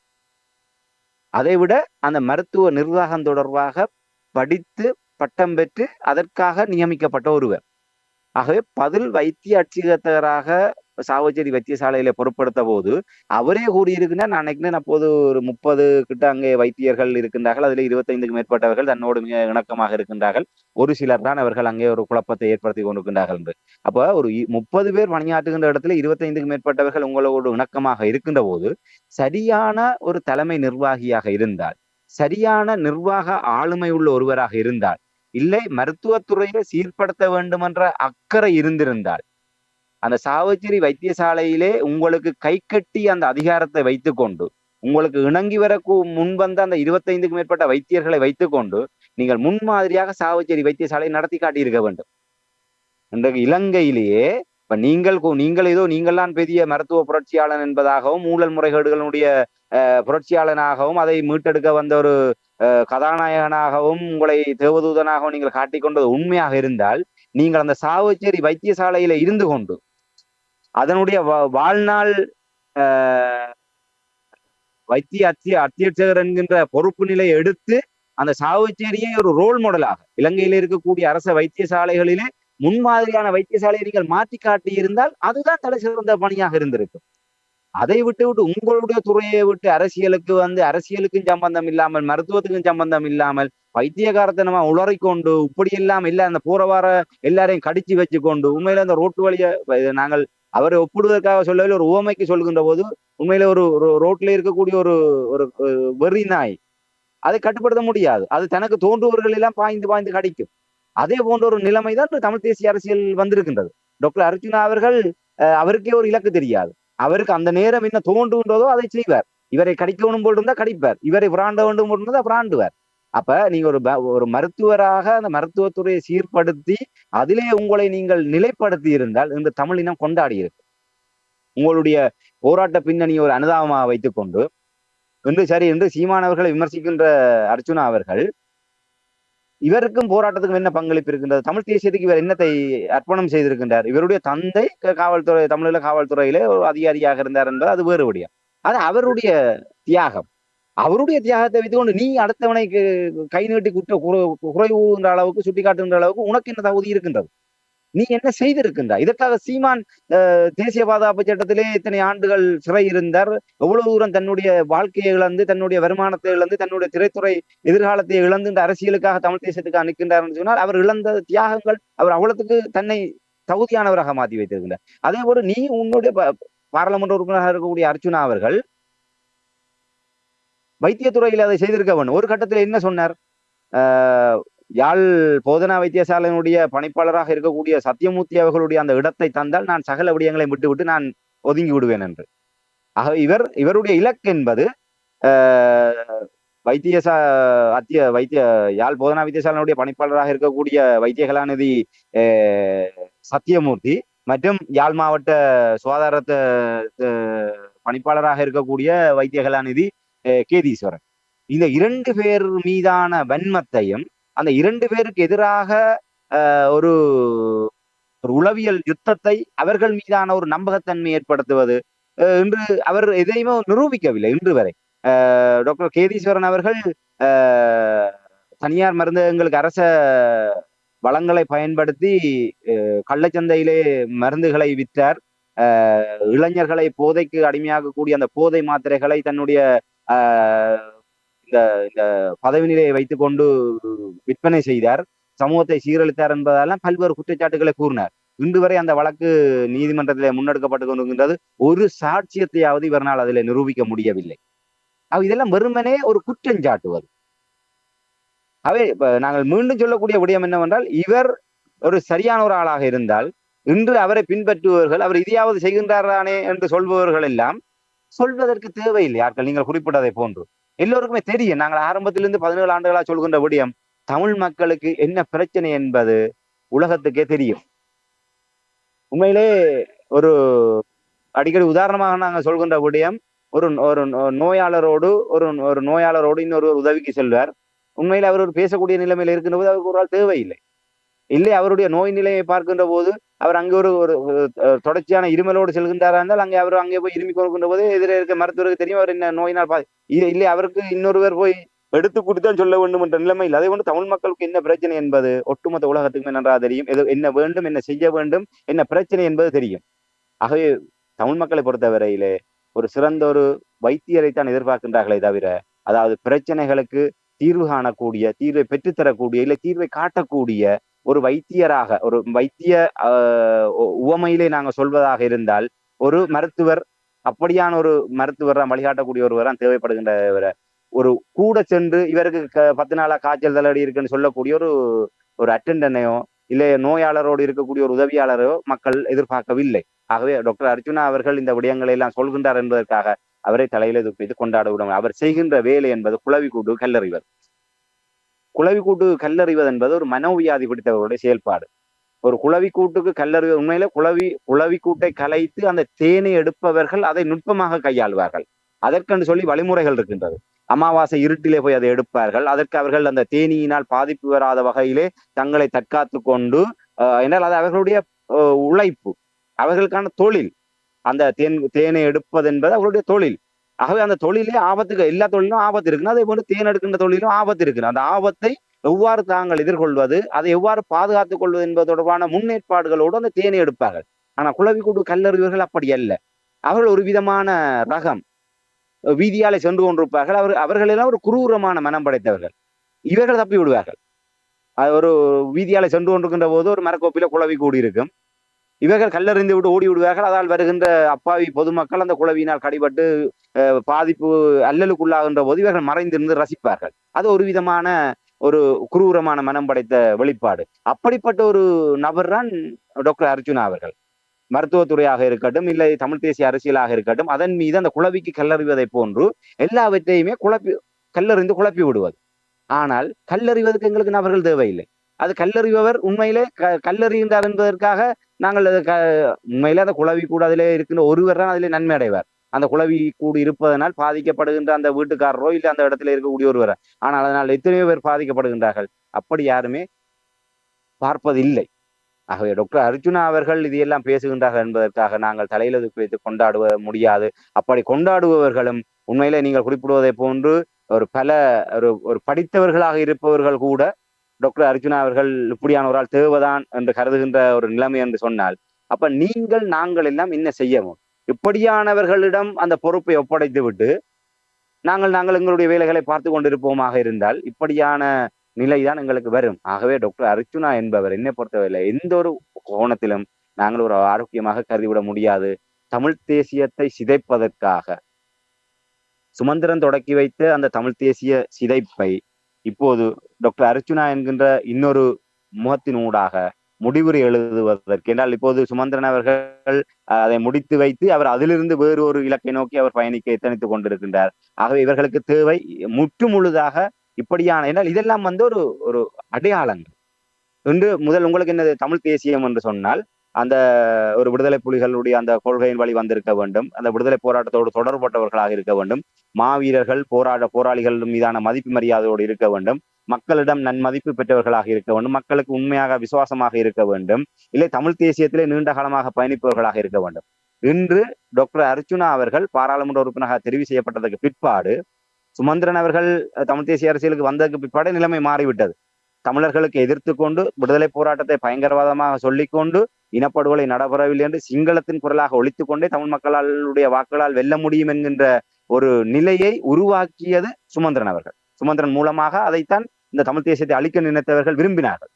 இப்படியெல்லாம் எல்லாத்துக்கும் எதிர்மாறாக செயல்படக்கூடிய ஒருவரை ஏதோ ஒரு வழிமுறையிலே வெல்ல வைப்பதன் ஊடாக அந்த தமிழ் தேசியத்தினுடைய புனிதத்தன்மையை சிதைப்பது. தமிழ் தேசியம் என்பது போராட்டம், எங்களுடைய தாயகம் தேசியம் தன்னாட்சி உரிமை என்கின்ற தமிழ் மக்களுடைய மூலாதார கோட்பாட்டின் வழியே பயணிப்பவர்கள் மட்டும்தான் வடக்கு கிழக்கிலே வெல்ல முடியும், அரசியல் ரீதியாக தலையெடுக்க முடியும் என்கின்ற நிலை இருந்தது. அந்த நிலையை உடைத்து எவர் வந்தாலும் ஒரு தகுதியே தேவையில்லை, வடக்கு கிழக்கிலே தமிழ் மக்களுடைய வாக்குகளால் வெற்றி பெறுவதற்கு முதலிலே உடைத்தார்கள். அந்த தமிழ் தேசிய புனிதத்தன்மை உடைத்தார்கள். இப்போது எங்களுடைய தமிழர்களுடைய கலை கலாச்சார பண்பாட்டு விழுமியங்களுடைய வாழ்வியல் அத்தனையுமே கேள்விக்குள்ளாக்கி இன்று எங்களுடைய தமிழர்களுடைய கலாச்சாரம் என்பது ஒரு திருமணம் என்பது உண்மையில ஒருவர் ஒரு தார மனம்தான். அது அவர்களுடைய ஒன்று விவகாரத்துக்கு பின்னரோ இல்லை வேறு ஏதாவது ஒரு ஒரு எதிர்பாராத விதமாக துணை இழக்கின்ற போது அது அவர்கள் ஒரு ஏற்றுக்கொள்கின்ற வழிமுறையில அவர்கள் இன்னொரு மருதாரத்தை அவர்கள் மறுமணம் முடிக்கக்கூடிய வாய்ப்பு இருக்கின்றது. ஆனால் இந்த டாக்டர் அர்ச்சுனா அவர்களுக்கும் அவரோடு இருக்கக்கூடிய அந்த சட்டத்தரணியாக இருக்கக்கூடிய கௌசல்யா அவர்களுக்கும் இருக்கின்ற தொடர்பு என்பது ஊரறிந்த விடயம். இன்று அவர் பாராளுமன்றத்திலே தங்கை கௌசல்யான்னு சொல்கின்றார். ஆனால் இருவர்களுக்கும் இடையே இருக்கக்கூடிய உறவு நிலை என்பது இன்று அவரே தன்னுடைய வாயாலேயே பல காணொலிகள் சொல்லிவிட்டார். அப்ப இப்படிப்பட்ட ஒரு ஒழுக்கம் இல்லாத, ஒரு சுய ஒழுக்கம் இல்லாத, இல்லை தமிழர்களுடைய எங்களுடைய அந்த கலை கலாச்சார பண்பாட்டு விழுமியங்களோ இல்லை தனிமனித ஒழுக்கங்களையோ மீறி செயல்படக்கூடிய ஒருவரை நாங்களே வாக்களித்து பாராளுமன்ற உறுப்பினராக தெரிவு செய்து வைத்திருக்கின்றோம் என்றால் எதிர்கால தலைமுறைக்கு நாங்கள் இதை விட்டு செல்கின்றோம். இனிமேல் தமிழ் தேசிய அரசியல் என்பது தமிழ் தேச விரோதிகளினாலும் இப்படியான தனிமனித ஒழுக்கம் இல்லாதவர்களினாலும் இட்டு நிரப்ப முடியும் என்பதற்கான ஒரு தொடக்கமாக சுமந்திரன், அர்ச்சுனா போன்றவர்கள் எங்கள் மத்தியில் உலாவி கொண்டிருக்கின்றார்கள். ஆகவே சுமந்திரனை தோத்தால் கூட பிரச்சனை இல்லை என்றால் அதை உருவாக்கி விட்டார்கள். அது இன்று சிதைக்கப்பட்டு விட்டது. அந்த வெற்றிடத்தில் தான் அர்ச்சுனா போன்றவர்கள் இப்போது வந்திருக்கின்றார்கள். ஆகவே அந்த வெற்றிடத்திலே வேறொரு புதிய குணாம்சத்தோடு ஒருவரை கொண்டு வந்து இப்போது தொடக்கி விட்டிருக்கின்றார்கள். ஆகவே இனிமேல் பல அர்ச்சுனாக்கள் வருவார்கள். அவர்களை கூட கொண்டாடுவதற்கு எங்களுடைய சமூகம் இருக்கின்றது என்றால் பாருங்கள், இனி எங்களுக்காக யார் பேசுவது? இப்படி இலக்கற்று ஒரு தனிமனித ஒழுக்கமே இல்லாதவர்களை நாங்கள் எங்களுடைய இந்த தமிழ்நாட்டு அரசியல் நாங்கள் பல தடவை பேசி இருக்கின்றோம். இன்று அங்கே அரசியல் என்பது அவர்களுக்கு கல்வி ரீதியான பின்புலமோ இல்லை தனிமனித ஒழுக்கமோ இல்லை மக்கள் மீதான எந்தவித சமூக ரீதியான நல்ல அபிப்பிராயமோ தேவையில்லை. பெரும்பாலானவர்கள் இந்த கடந்த தேர்தலில் கூட ஒரு குற்ற பின்னணி உள்ள சட்டமன்ற வேட்பாளர்கள் எல்லாம் பெரும்பாலும் இப்போது தமிழக வெற்றி கழகத்தில் கூட பெரும்பாலான வேட்பாளர்கள் குற்ற பின்னணி கொண்ட வேட்பாளர்களாகத்தான் இருக்கின்றார்கள். எம்எல்ஏக்களாக என்று இருக்கின்றார்கள். பல அமைச்சர்களாக இருப்பவர்கள் கூட அப்படியானவர்கள் என்பதுதான் அங்கத்திய செய்தி ஊடாக அறியக்கூடியதாக இருக்கின்றது. ஆக அதே போன்ற நிலைமை நாளை இங்கே வந்தால் தமிழ் அரசியல் என்பது வியாபாரமாக மாறிவிடும். தமிழ் தேசியம் என்பது அரசியல் வியாபாரமாகிவிட்டால் தமிழர்கள் நாதியற்றவர்களாகி விடுவார்கள். தமிழர்களை அவ்வாறு கூறு போட்டு நாலு வேறு வேறு விடயங்களுக்காக தமிழ் மக்களை திசை திருப்புகின்ற போது எங்களுடைய தாயகம், தேசியம், தன்னாட்சி உரிமை என்கின்ற அந்த மூலாதார கோட்பாடு என்பது இரண்டாம் பட்சமாக்கப்பட்டு எங்களுடைய வடக்கு கிழக்கு தாயகம் என்பது பிரிக்கப்பட்டு தையிட்டியை போன்று 1000 விகாரைகள் வடக்கு கிழக்கிலே வந்து எங்களுடைய ஒவ்வொரு முற்றங்களிலும் புத்தபிரான் வலுக்கட்டாயமாக கொண்டு வந்து குடி வைக்கப்பட்டு வடக்கு கிழக்கு என்பது கபலீகரம் செய்யப்பட்டு முற்றுமுழுதாக இலங்கை சிங்கள தீவாக மாற்றப்படுகின்ற நிலைமை பாருங்கள். எங்கே இது வருகின்றது? அந்த தமிழ் தேசியம் சிதைக்கப்பட்ட போது இப்படியான ஆபத்துகள் இந்த இடத்தில் தான் வந்து முடியும். ஒட்டுமொத்த இலங்கை தீவும் சிங்கள பௌத்த தீவாக மாறுகின்ற நாள் எங்களுடைய வெகு தொலைவில் இல்லை. இப்படியானவர்களை எல்லாம் நாங்கள் இவர்களை எல்லாம் இதை செய்கின்றார்கள் அதை செய்கின்றார்கள் என்று நாங்கள் ஏற்றுக்கொள்வதன் ஊடாக எங்களை நாங்கள் முன்ன குறிப்பிட்டதை போன்று நாங்கள் அதற்கு இசைவாக்கம் அடைகின்றோம். நாங்கள் சகிப்புத்தன்மை உடையவர்களாக மாறுகின்றோம். சில விடயங்களுக்காக, சில ஏமாற்றங்களுக்காக இதை நாங்கள் ஏற்றுக்கொள்ள தயாராகின்றோம்.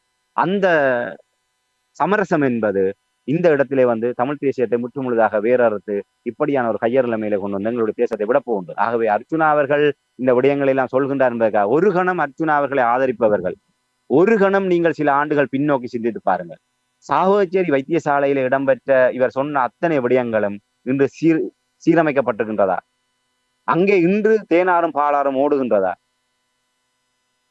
இதை நீங்கள் சிந்தித்து பாருங்கள். இந்த கேள்விக்கு நீங்கள் சரியான விடையை தேடுவீர்களாக இருந்தால் டாக்டர் அர்ச்சுனா அவர்கள் எப்படிப்பட்டவர், அவரை தொடர்ந்து நீங்கள் ஆதரிக்கலாமா இல்லையா என்பதை நீங்கள் முடிவெடுக்க முடியும். என்றால் அவர் செய்ய வேண்டிய மருத்துவராக செய்திருக்க வேண்டிய வேலை அது. அதையும் குழப்பி விட்டு வடக்கு மாகாண சுகாதாரத்துறையும் குழப்பி விட்டு இவர் இப்போது பாராளுமன்றத்தில் போய் பாராளுமன்றத்திலையும் தேவையில்லாத வேலையை செய்து கொண்டு இப்ப கடல் கடந்து தமிழ்நாட்டிலையும் போய் அங்க போய் சொரிஞ்சு போட்டு இப்ப கடைசியாண்டா எல்லாரையும் கடிச்சு வச்சு போட்டு இவர் தன்னுடைய விடயங்களை இவர் செய்து கொண்டு போறார் என்று சொன்னால் இவர் யாருக்கானவர், இவர் எதற்கானவர், இவருடைய பயணம் என்ன என்பதை நாங்கள் சிந்தித்து பார்க்க வேண்டும். ஆக இதனுடைய பாதிப்பு நான் குறிப்பிட்டதை போன்று ஒட்டுமொத்தமாக தமிழ் தேசிய அரசியலுக்கும் ஈழத்தமிழர்களுக்கும் தான் இவரினால் ஏற்படக்கூடிய பாதிப்புகள். அந்த பாதிப்புகளிலிருந்து நாங்கள் மீள வேண்டுமாக இருந்தால் இப்படியான ஒரு பிரபலங்களுக்கும் இல்ல சமூக வலைத்தள ஆதிக்கத்துக்குள்ளும் நாங்கள் அகப்பட்டு விடாது சிந்தித்து சிந்தை தெளிவோடு தமிழ் தேசிய அரசியலை நாங்கள் அணுக முற்படுகின்ற போதுதான் நாங்கள் இந்த ஆபத்துகள் இருந்து விடுபட முடியும். இல்லை என்று சொன்னால் ஆபரேஷன் டாக்டர் அர்ச்சுனா என்பது கண்ணு கட்டிய தூரத்திலே அதனுடைய இலக்குகள் தெளிவாக தெரிகின்றது என்பதை தான் இந்த இடத்துல நான் வேதனையோடு பதிவு செய்ய முடியும். தமிழ் தேசியத்தினுடைய நிலைமையை பார்க்கும் பொழுது பரிதாபமாக இருக்கிறது. உண்மையாக நான் கூறுகிறேன். இன்னொரு நிகழ்ச்சியிலும் கூட நான் கூறியிருந்தேன். நாங்கள் எல்லாம் ஏமாற்றி கொண்டிருக்கின்றோமோ என்று கூட சிந்திக்க தோன்றுகின்ற என்று கூறினேன். ஏனென்றால் எந்த ஒரு திட்டமும் இல்லை, எந்த ஒரு வழிகாட்டலும் இல்லை. எவ்வாறு நாங்கள் நகர்ந்து செல்ல போகின்றோம், எங்களுக்கு ஒரு சின்ன ஒரு பொருளை அறக்குவதற்கு கூட அதிகாரம் இல்லாத தமிழினமாக இருக்கின்ற இந்த நேரத்தில் இவ்வளவு எல்லாம் பேசிக்கொண்டிருக்கிறார்கள். அப்பாப்பா, அந்த மனுஷன் சொன்னது போல் கடவுள் காப்பாற்றுவது ஒன்றே தான் முடியுமே தவிர வேறு ஒரு வழியும் இல்லை என்றது தான் என்னால் கூற முடியும். நன்றி ராமேந்திரன்.